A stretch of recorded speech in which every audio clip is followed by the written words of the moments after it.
ईचा उच्चार करू. दीर्घ श्वास भरायचा.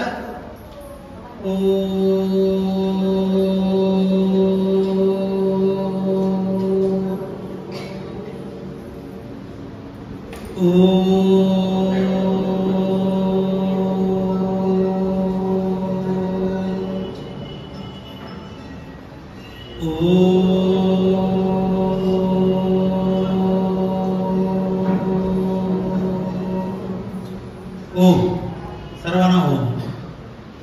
योग. योग म्हणजे याचा योगाचा अर्थ काय होतो? जोडणे. कुणाला जोडायचं? आत्मा परमात्म्याशी जोडणे. आत्म्याला आपल्याला परमात्म्याशी मिलन करायचं. त्याचा अर्थ योग आहे. आणि महर्षी पतंजलीने योगाची व्याख्या केली आहे. योग चित्तवृत्ती निरोध. चित्तवृत्तीचा निरोध, मनामध्ये उठणाऱ्या विचारांच्या तरंगाला कमी करायचंय, शांत करायचंय, जेणेकरून आपण योग साधू. योग म्हणजे समाधी. महर्षी पाणिनींनी योगाची व्याख्या केली आहे. योग समाधी. योग म्हणजे समाधी. आणि समाधीमध्ये ईश्वराचं दर्शन आपल्याला होतं. आत्मदर्शन आणि ईश्वर दर्शन हे दोन्ही आपल्याला समाधीमध्ये प्राप्त होतं. दोन प्रकारचे समाधी आहेत. संप्रज्ञात समाधी, असंप्रज्ञात समाधी. संप्रज्ञात समाधीमध्ये आपण आत्म्याचा साक्षात्कार करतो आणि असंप्रज्ञात समाधीमध्ये ईश्वराचा साक्षात्कार. आम्ही जन्मभर असं भटकतो या सर्व सांसारिक सुखामध्ये. सांसारिक सुखातून आपल्याला उपरती मिळतच नाही. आपल्याला आमच्या जीवनाचं ध्येय जे आहे आमच्या लक्षातच येत नाही. आमच्या जीवनाचं, मनुष्य जीवनाचं ध्येय आहे आत्मसाक्षात्कार करून ईश्वर साक्षात्कार करणे आणि मोक्ष प्राप्त करणे. मोक्ष, मुक्ती जी किती वर्षाची असते? 31 नील 10 खरब 40 अरब वर्षपर्यंत आपल्याला ईश्वराच्या आनंदामध्ये राहता येते. हा एवढा मोठा काळ आहे की 36,000 वेळेस या सृष्टीची उत्पत्तीला किती वर्ष लागतात? 4 अरब 32 करोड वर्ष. आणि सृष्टीचा प्रलय अवस्था ती सुद्धा 4 अरब 32 करोड वर्ष असते. म्हणजे 8 अरब 64 करोड वर्ष गुणिले 36,000 ही संख्या जी येते ती आहे 31 नील 10 खरब 40 अरब वर्ष. एवढा आनंद आपल्याला ईश्वराच्या सानिध्यामध्ये प्राप्त करता येतो. तर त्यासाठी करावं लागेल आपल्याला योग. योग किती आहे? योगाचे 8 अंग आहेत. महर्षी पतंजलीने काय केलं? अष्टांग योग सांगितला. यम, नियम, आसन, प्राणायाम, प्रत्याहार, धारणा, ध्यान आणि समाधी. ते हे एवढे 8 अंगाचं अनुपालन आम्ही आमच्या जीवनामध्ये आचरणामध्ये आणलं. त्याच्यातलं मुख्य म्हणजे समाधी. आणि समाधीमध्ये ईश्वराचं दर्शन आपल्याला होतं. आत्मदर्शन आणि ईश्वर दर्शन हे दोन्ही आपल्याला समाधीमध्ये प्राप्त होतं.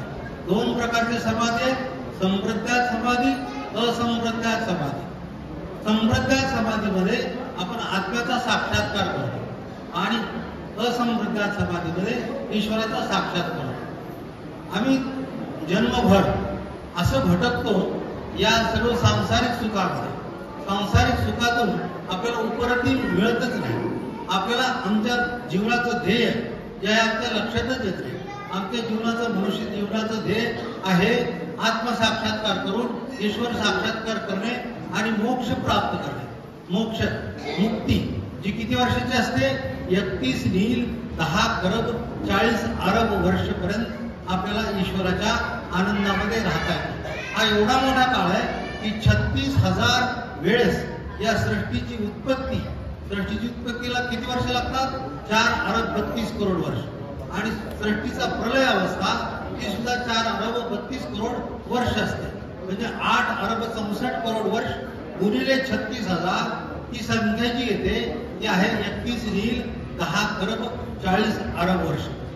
एवढा आनंद आपल्याला ईश्वराच्या सानिध्यामध्ये प्राप्त करता येतो. तर त्यासाठी करावं लागेल आपल्याला योग. योग किती आहे? योगाचे 8 अंग आहेत. महर्षी पतंजलीने काय केलं? अष्टांग योग सांगितला. यम, नियम, आसन, प्राणायाम, प्रत्याहार, धारणा, ध्यान आणि समाधी. ते हे एवढे 8 अंगाचं अनुपालन आम्ही आमच्या जीवनामध्ये आचरणामध्ये आणलं. त्याच्यातलं मुख्य आपला योग. योग किती आहे? योगाचे 8 अंग आहेत. महर्षी पतंजलीने काय केलं? अष्टांग योग सांगितला. यम, नियम, आसन, प्राणायाम, प्रत्याहार, धारणा, ध्यान आणि समाधी ते हे एवढ्या 8 अंगाचं अनुपालन आम्ही आमच्या जीवनामध्ये आचरणामध्ये आणलं. त्याच्यातला मुख्य 4था भाग आहे प्राणायाम. प्राणायाम मात्र सर्वांना दररोज करायलाच पाहिजे. प्राणायामातच खरी शक्ती आहे. मग वेदामध्ये एक मंत्र येतो, आवात वाही बीजम विवात वाही द्रपहा तुम ही विश्व बेजो देवानाम दूत येसे. हा जो प्राण आहे, जो आत जाणारा वायू आहे, तो काय आहे? देवदूत आहे. देवदूत बनून आमच्या शरीरातील समस्त व्याधीला रोगांना तो दूर करतो. हेच औषध आहे. साधं सुद्धा औषध नाही, त्याला महाऔषध म्हटलेलं आहे. महाऔषध सर्व रोगावरती उपयोगी येणारं, मनोरोग असो शारीरिक रोग असो या सगळ्यांना दूर करणारा हे प्राण हे औषध आहे. प्राणाची महती अनेक वेदमंत्रातून उपनिषदातल्या मंत्रातून केलेली आहे. प्राणस्येदम वसे सर्वम यत् त्रिदेवे यत् प्रतिष्ठम मातेव पुत्रान रक्षस्व श्रीच प्रज्ञांच विधेयनी. हा प्राण माता जशी आपल्या पुत्राचं रक्षण करते तसंच प्राण आमच्या जीवनाची रक्षा करतो. त्रिलोकाचं साम्राज्य जे आहे त्या प्राणाच्या अधीन आहे असं म्हटलेलं आहे. तर त्यामुळे या प्राणाची आराधना करणं ते सकाळी पहाटे ब्रह्ममुहूर्तामध्ये सूर्य उदयापूर्वी ज्यावेळेस ओझोन गॅस या पृथ्वी तलावर असतो, तो सूर्य उदयापर्यंत पूर्व दिशेला ज्यावेळेस लाली पसरते त्यावेळेस हा वायू 24 किलोमीटर वरती जाऊन स्थिर होतो. तोपर्यंत आपला सूर्य उदयापर्यंत तो पृथ्वीवर असतो. तर त्या वायूचं ओझोनचं सेवन आपल्याला करायचंय. त्याची 4था O3 ऑक्सिजन जे आहे O2. हा वेळ अत्यंत अपुरा आहे. 5 मिनिटात काय बोलणार आहे हा खूप गहन विषय आहे. योग काय? एक जीवन पद्धती आहे, जीवन दर्शन आहे. योग व्याधीमुक्त जीवनाची आणि समाधीयुक्त जीवनाची कल्पना आहे. तर त्याचं जीवन जगलं. योग रोग्यासाठी काय? उपचार पद्धती आहे. योग साधारण माणसासाठी काय? जीवन पद्धती आहे. आणि योग योगीजनासाठी मोक्ष प्राप्तीचं साधन आहे. योग अशी विद्या आहे जी वादविवाद रहित आहे, जी सर्व प्रकारचं 4 प्रकारचं नैपुण्य देते. आणि हे असं विज्ञान आहे की कुठले साधन नसताना आपल्याला सगळ्या प्रकारचं सुख मिळवून देते. अशी ती योग शक्ती आपल्याला थोडक्यात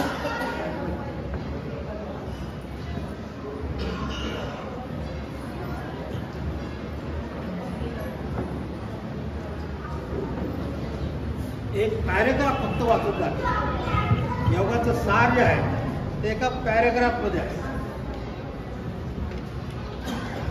जशाला तसंच वाचू आपण ते.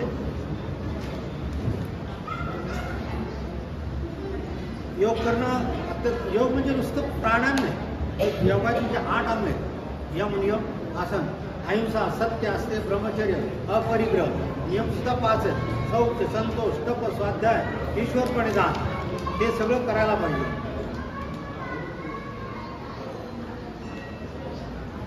योगाच्या एका मंत्रामध्ये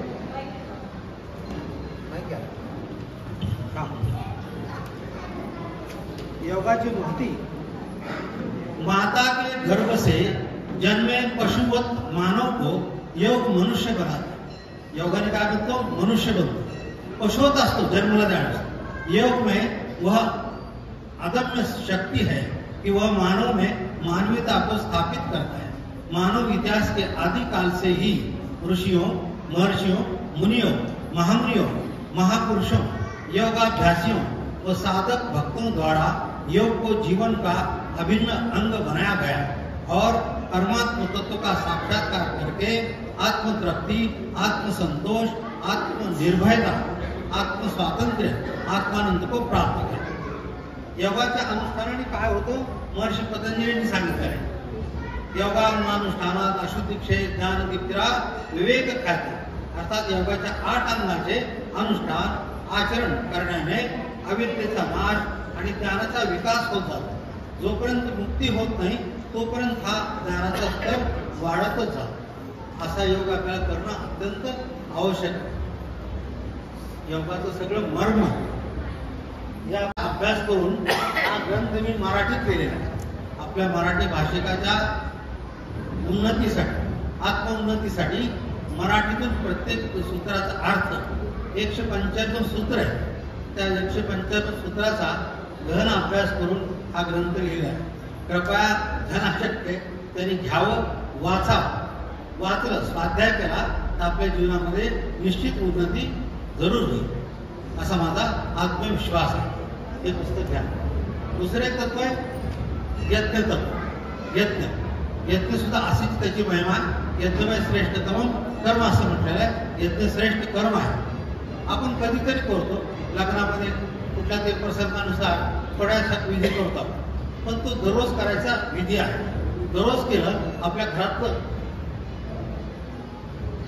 वातावरण शुद्ध, पवित्र, बॅक्टेरिया, फंगस, व्हायरस राहते. यज्ञावरती एक पुस्तक लिहिलं मी. त्याच्यामध्ये 27 पेजेसमध्ये यज्ञाचं वैज्ञानिक महत्व त्यात विषय केलेलं आहे. तेही वाचा. 2 पुस्तकं अत्यंत अनमोल अशा आहेत. त्याचं वाचन मात्र सगळ्यांनी करायला पाहिजे आणि त्यानुसार आचरण. आम्ही काय करतो, देवपूजा फक्त पूजा करतो, महापुरुषांची पूजा करतो, परंतु ते आचरण जे करत होते ते महापुरुष त्याचं आचरण आम्ही नाही केलं. राम आमचे आदर्श आहे. आम्ही फक्त मूर्तीची पूजा करतो, बाकी राम काय करत होते, त्यांनी सुद्धा यज्ञ करत होते. मात सीतेबरोबर दररोज यज्ञाला ते बसत होते. भगवान कृष्ण सुद्धा दररोज यज्ञ करत होते. आम्ही त्यांना आदर्श मानतो, परंतु त्यांचा आदर्श आमच्या आचरणात आणत नाही, हे दुर्भाग्य. केवळ पूजा केली की आमचं इथे कर्तव्य संपलं असं आम्ही समजतो. तसं नाही. त्यांनी तिथे जे आचरण करत होते ते आचरण आम्हाला सुद्धा करायला पाहिजे. तसं केलं तर आमच्या जीवनामध्ये फरक पडतो. एका जन्मात नाही, परंतु अनेक जन्मात पाहून आपल्याला मोक्ष मिळू शकतो. 100 वर्ष तुम्ही जर प्रयत्न केला, 100 वर्षातले 25 वर्षात आपले बालपणात जातात, शिक्षणात जातात, 25 वर्ष लग्न वगैरे करून त्याच्यात जातात. ग्रस्ताश्रमामध्ये राहिलेले 50 वर्ष तरी आम्ही त्या ईश्वराच्या चिंतनामध्ये लावले पाहिजे. ईश्वर चिंतन दररोज केलं पाहिजे. महर्षी पतंजली सांगतात, तस्य वाचका प्रणवा तज्जपस्त दर्तभाव. त्या परमेश्वराचं नाव ओम आहे, प्रणव आहे आणि त्याचा श्रद्धापूर्वक जप दररोज केला पाहिजे. अर्थासह जप केला पाहिजे. ओमचा अर्थ काय होतो, सर्वरक्षक. त्या सर्वरक्षक परमात्म्याचं आचरण आपल्याला उच्चारण आणि जप तो केला पाहिजे, तर आम्हाला आमची आत्मिक उन्नती साधता येते. आपल्या सर्वांच्या आयुष्यामध्ये आत्मोन्नती मिळून मोक्ष मिळो अशी मी प्रार्थना करतो.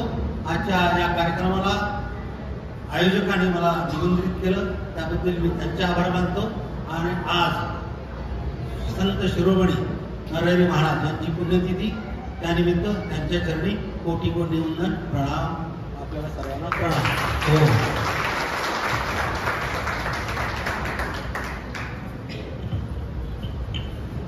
धन्यवाद. यानंतर मी